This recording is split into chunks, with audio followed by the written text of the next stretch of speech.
नमस्कार, एक बार फिर से मैं आप सभी के सामने उपस्थित हूँ बेहद महत्वपूर्ण टॉपिक के साथ। और आज हम बात करने वाले हैं सरकार जो फ्री और मुफ्त का राशन हम आम जनता के लिए लेकर के आती है, उस राशन में प्रतिवर्ष कितनी धांधली होती है। लगभग 70,000 करोड़ का राशन आपका क्या कर दिया जाता है, गायब कर दिया जाता है, बेच दिया जाता है मार्केट में।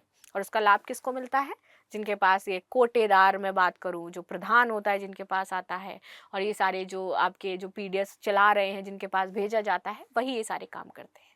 ठीक है, तो यहाँ पर एक रिपोर्ट पेश की गई और रिपोर्ट में ये कहा गया है कि हर साल लगभग 70,000 करोड़ का राशन क्या हो जाता है, चोरी हो जाता है सरकार का। लेकिन इसके पीछे सरकार क्या करे, क्या कारण है, कैसे होता है, कैसे से रोका जा सकता है, इन सारी चीजों पर हम बात करेंगे और यही आज हमारा डिस्कशन का टॉपिक होने वाला है। लेकिन इससे पहले आप सभी मुझे ये बता दो भाई, सूचना नहीं है मुझे पता है, लेकिन इससे पहले वाले जब भी टॉपिक आता है मैं यही कहती हूँ कि एक जो सूचना है उस पर डिस्कशन करेंगे। लेकिन इससे पहले आज मैं आपसे ये पूछना चाहती हूँ भाई कि ये जो चीजें हैं 17,000 करोड़ की चोरी हो रही है, इसको कैसे रोक सकते हैं? और आप में से कितने सारे लोगों को पता है कि ये सारी चीजें होती हैं?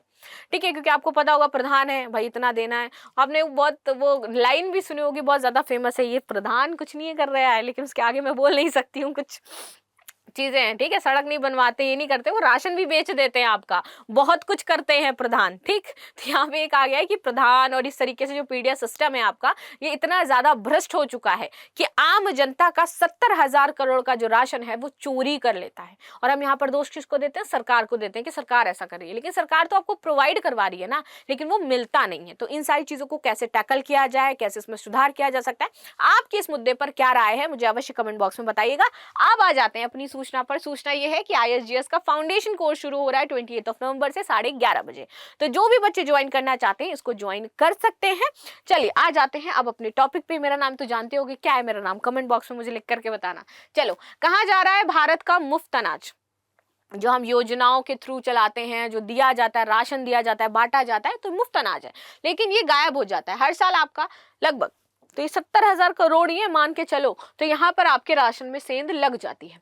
देश की सार्वजनिक वितरण प्रणाली यानी कि पीडीएस में खामियां अब तक बनी हुई हैं। पीडीएस के जरिए 28% अनाज गरीबों तक पहुंच ही नहीं पा रहा है, यानी कि जो वर्ग है, एक गरीब वर्ग है जिसको हमें क्या देना है, लाभ वितरित करना है, वहां तक अंतिम इकाई तक, अंतिम यहाँ पर कहते हैं पंक्ति तक क्या करना है, हमें लाभ को वितरण करना है, वहां तक नहीं पहुंच पाता है।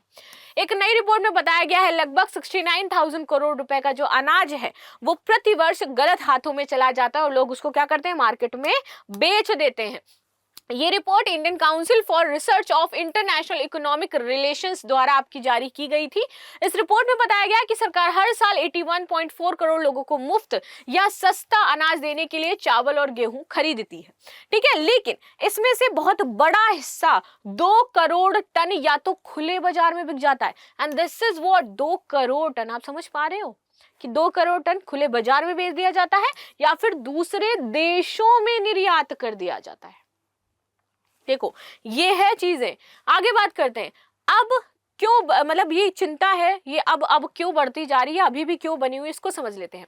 रिपोर्ट में घरेलू खपत व्यय सर्वेक्षण और भारतीय खाद्य निगम ने अगस्त 2020 से जुलाई 2023 तक के जो मासिक आंकड़े थे उसका विश्लेषण किया, देखा। इस रिपोर्ट को तभी तैयार किया गया है। इसके मुताबिक 2011 और 12 के बीच जहां 46% अनाज आपका बर्बाद हो जाता था, वहीं अब ये आंकड़ा घट करके 28% रह गया है। तो ये तो अच्छी चीज है। आगे बात करते हैं। फिर भी ये चिंता का विषय है क्योंकि मुफ्त या सस्ते अनाज का एक बड़ा हिस्सा अब क्या होने लगा है, बर्बाद नहीं हो रहा है, लेकिन अब तो आयात कर दिया जाता है। ठीक है, कि जो जरूरतमंद है उन पर पहुंच ही नहीं पाता। राशन की दुकानों पर 2016 में पॉइंट ऑफ सेल पीओएस मशीनें लगाई गई थी, जिसमें अनाज की चोरी कम हुई है क्योंकि पता चल जाता है इससे कि भाई ये कौन सा अनाज है। लेकिन समस्या अभी भी पूरी तरीके से खत्म नहीं हो पाई है।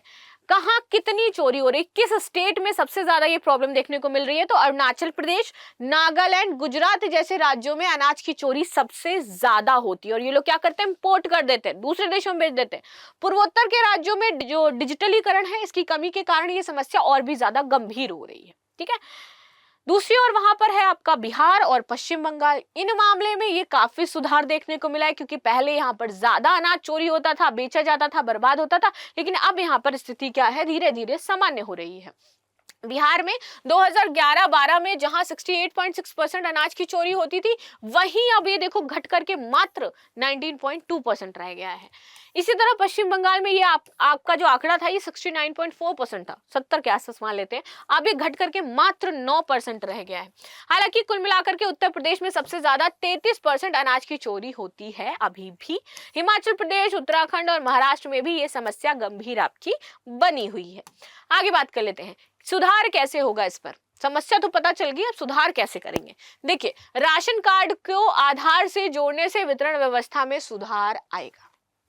अगर ऐसा हम कर देते हैं कि आधार कार्ड से आपका जो वो है जोड़ देते हैं तो ठीक हो जाएगा, लेकिन फिर भी बड़े पैमाने पर चोरी जारी है। ऐसा कहा गया था जोड़ देंगे तो चीजों से, राशन कार्ड को आपके आधार कार्ड से जोड़ दिया गया, लेकिन फिर भी चोरी बंद हुई नहीं।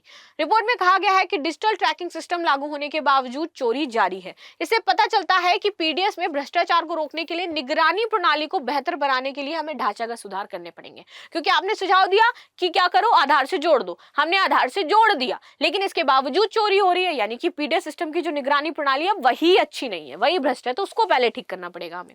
आगे आ जाते हैं।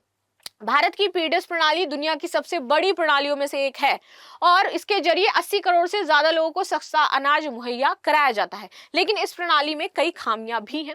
इसी वजह से सरकार को हर साल भारी नुकसान का सामना करना पड़ता है। पीडीएस को बेहतर करने के लिए सुझाव क्या है, तो यहाँ पर सुझाव भी दिए गए हैं। देखिए, यहाँ पर बोला गया है कि जरूरतमंद जो लोग हैं उनकी सबसे पहले पहचान करो, ठीक है।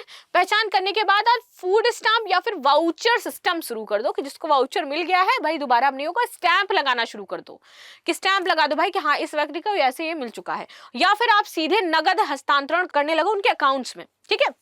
डायरेक्ट बेनिफिट जो मैं बोलते हूँ कि उसको क्या करना है, सीधे उनके खातों में आप पैसा पहुंचा दो, खरीदना है खरीदो, नहीं खरीदना है मत खरीदो, लेकिन हम आपको क्या कर रहे हैं, पैसा आपका दे दे रहे हैं, ठीक है। इससे उपयोग में क्या आएगी, पारदर्शिता आएगी, ठीक है, चोरी में कमी हो जाएगी और लोगों को पौष्टिक भोजन भी मिल जाएगा। विशेषज्ञों का मानना है कि सरकार को इस महत्वपूर्ण कल्याणकारी कार्यक्रम में मौजूदा कमियों को दूर करने के लिए जल्द से जल्द कदम उठाने चाहिए और इसके तहत हम क्या है इसको शॉर्ट आउट कर सकते हैं। तो ये थी आज की न्यूज, हमने डिस्कस करी, बाकी आपकी इस पर क्या राय है मुझे अवश्य बताइएगा। मिलते हैं नेक्स्ट क्लास में, तब तक के लिए धन्यवाद। लाइक शेयर सब्सक्राइब करना बिल्कुल भी ना भूलें and thank you so much.